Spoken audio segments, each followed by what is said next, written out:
Police आणि आर्मीमध्ये भरती होण्याचं स्वप्न पाहणाऱ्यांना नांदेडमध्ये मोफत भरतीपूर्व प्रशिक्षण दिले जाणार आहे।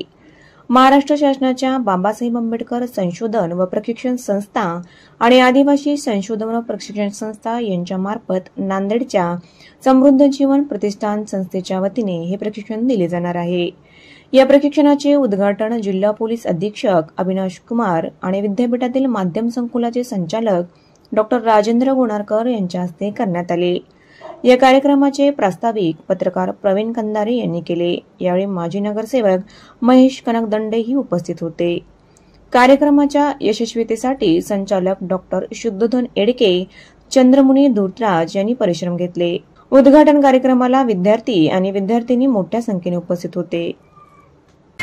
बनवण्याची विनंती करतो। सगळ्यांचे आभार या ठिकाणी व्यक्त करतो। आदिवासी संशोधन प्रशिक्षण संस्था पुणे आणि डॉक्टर बाबासाहेब आंबेडकर संशोधन प्रशिक्षण संस्था पुणे यांच्या वतीने समृद्ध जीवन प्रतिष्ठान यांना पोलीस प्रशिक्षणाचा आज इथे शुभारंभ झाला आणि या शुभारंभ प्रसंगी जिल्हा पोलीस अधीक्षक अविनाश कुमार हे प्रमुख पाहुणे आणि उद्घाटक म्हणून उपस्थित होते। त्यांनी विद्यार्थ्यांना अतिशय महत्त्वपूर्ण माहिती दिली की आपण ज्या समाज घटकातून येतो, ज्या वंचित समूह घटकातून येतो, ते पर्यावरण, या पर्यावरणातून जर आपल्याला दुसऱ्या ऑर्बिटमध्ये जायचं असेल तर त्यासाठी अत्यंत परिश्रम करणं गरजेचं आहे आणि त्याच्याशिवाय आपल्या जीवनामध्ये बदल होऊ शकत नाही। दुसरी गोष्ट अशी की शॉर्टकट नावाची जी गोष्ट असते ती उपयोगाची नाही, ती तुम्हाला तात्पुरतं समाधान देऊ शकते, पण कायमस्वरूपी जर समाधान तुम्हाला मिळवायचं असेल तर तुम्हाला खूप अभ्यास करावा लागेल, 17-18 तास। अशा पद्धतीचं त्यांनी मार्गदर्शन केलं। या संस्थेचे जे प्रमुख आहेत डॉक्टर शुद्धोधन एडके, संघरत्न निवडुंगे, प्रवीण कंदारे आणि चंद्रमणी धूतराज हे अतिशय परिश्रमपूर्वक हे सगळं आयोजन करीत आहेत।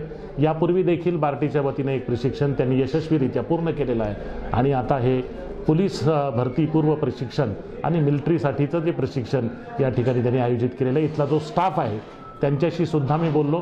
अतिशय आपल्या विषयामध्ये निपुण आणि तज्ज्ञ असे हे प्राध्यापक मंडळी इथे आहेत आणि मला खात्री आहे की या अकॅडमीमध्ये प्रवेश घेतलेले जे विद्यार्थी आहेत त्यांना शासकीय अनुदान तर मिळालेलंच आहे, पण या अनुदानाचा वापर ते आपल्या अभ्यासासाठी आणि आपल्या कामावर फोकस करण्यासाठी करतील आणि यश संपादन करतील आणि हे यश संपादन केलेले विद्यार्थी पोलीस सेवेमध्ये आणि मिलिटरी सेवेमध्ये जाऊन आपल्या देशाची, आपल्या घराची, आपल्या कुटुंबाची, आपल्या समाजाची सेवा करतील असा मला विश्वास वाटतो। या कार्यक्रमाला येऊन मला खूप आनंद वाटला।